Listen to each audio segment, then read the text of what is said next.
भारत माता की भारत माता की वंदे वंदे छत्रपती शिवाजी महाराज की छत्रपती शिवाजी महाराज की जय भवानी जय भवानी। आजच्या 25 कोटीच्या रस्त्याच्या उद्घाटन प्रसंगी उपस्थित असलेले छत्रपती शिवाजी महाराजांचे वंशज राज्याचे बांधकाम मंत्री माननीय शैलेंद्रजी राजे भोसले,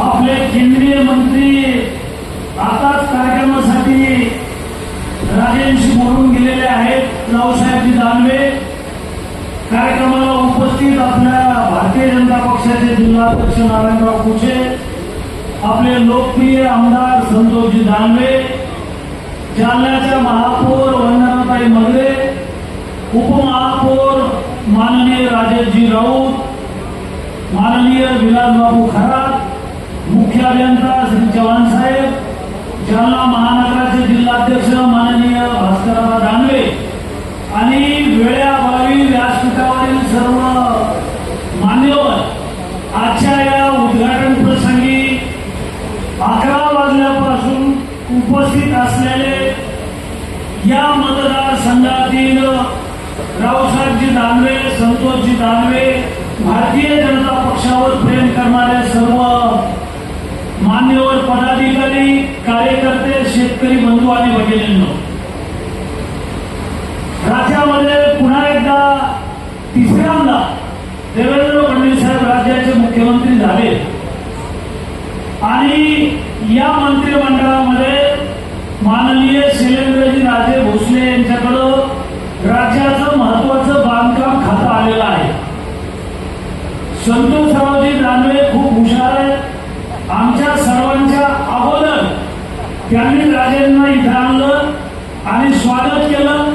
याचाच अर्थ पुन्हा या मतदारसंघामध्ये अधिकचा निधी असा आणता येईल आणि म्हणून त्यांनी या कार्यक्रमाचं नियोजन केलं आणि एवढ्या मोठ्या संख्येनं होऊन असताना आपण सगळे आला। शैलेंद्रजी राजे हे सभागृहामध्ये आमदार म्हणून बसताना, बोलताना, भाषण करताना आणि सगळ्यांनी पाहिलं अत्यंत शांत, संयमी, उद्देशू सभागृहामध्ये त्यांनी आमदार म्हणून काम केलं आणि सभागृहामध्ये चांगलं काम केल्यानंतर देवेंद्र फडणवीस साहेबांनी त्यांना बांधकाम खात्याच्या मंत्रिपदाची संधी दिलेली आहे। राज्यातल्या प्रत्येक विधानसभेत या वर्षी 25-25 कोटी रुपयाची कामं त्यांनी मंजूर केलेली आहेत। आपल्याला सगळ्यांना कल्पना आहे राज्य सरकारनं क्रांतिकारी काही योजना या राज्यामध्ये राबवण्याचं ठरवलेलं आहे।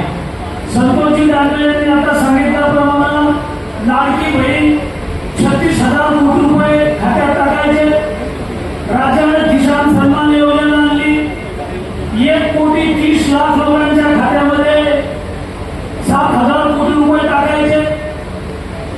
40 वर्ष आपण पाहता आम्ही राजकारणात आहोत, 25 वर्ष सभागृहात आहे मी। ज्या वेळेला दुष्काळ पडला, दुष्काळाच्या काळामध्ये काँग्रेसचं सरकार असायचं आणि दुष्काळामध्ये विजेचं बिल माफ करा असे मोर्चे आम्ही काढायचो, आपण सगळे मोर्चे काढायचो। 25,000 लोकांचे मोर्चे काढले, इथं रावसाहेबजी दानवे असतील, तिथं परतूरला मी असेल आणि बैलगाड्यांचे मोर्चे काढायचे आणि विजेचं बिल माफ करा अशी मागणी करायचो आम्ही। मात्र तेव्हाचं सरकार विजेचं बिल कधीच माफ करत नव्हतं, तर विजेच्या बिलावरचं व्याज माफ व्हायचं आणि व्याजावरचा दंड माफ व्हायचा। मात्र माननीय देवेंद्र फडणवीस साहेबांनी राज्यातल्या शेतकऱ्यांना 10 वर्षाचं विजेचं बिल माफ केलेलं आहे। शेती पंपासाठी पुढचे 5 वर्ष विजेचं बिल भरायचं काम नाही। शेतकऱ्याला सोलार पंपाची योजना आणली, अशा क्रांतिकारी योजना आणल्या। आपल्या राज्यामध्ये राज्याची घरकुलाची योजना नव्हती। पंतप्रधान नरेंद्रजी मोदी यांच्या नावानं प्रधानमंत्री आवास योजना, शबरी योजना, माता रमाई योजना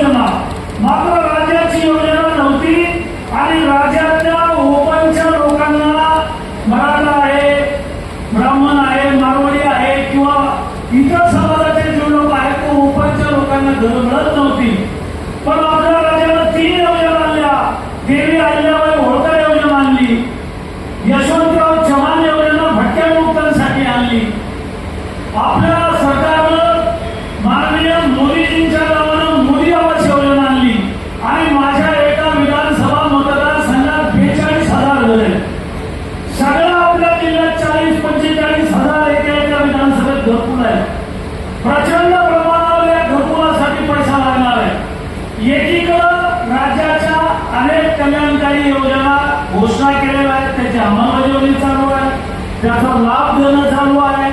आणि दुसरीकडे राज्याच्या तिजोरीत पैसा नाही असं असलं तरी देवेंद्र फडणवीस साहेबांनी शैलेंद्रजी राजे यांना या राज्यातल्या रस्त्यासाठी जो निधी यावर्षी दिला आणि यावर्षी 25 कोटी रुपये राजेंनी आमच्या मतदारसंघात दिले, सगळ्या जनतेसाठी दिले.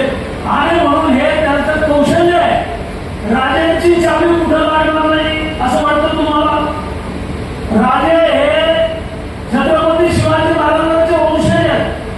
माननीय देवेंद्र फडणवीसांच्या कुटुंबाला कुणाची चावी लागेल हो? छत्रपती शिवाजी महाराजांचे वंशज असणारे शैलेंद्रजी राजे भोसले यांनी चावी लावली तर तिजोरीचं कुलूप उघडलं जातं आणि हा पैसा जाफराबादपर्यंत येतो.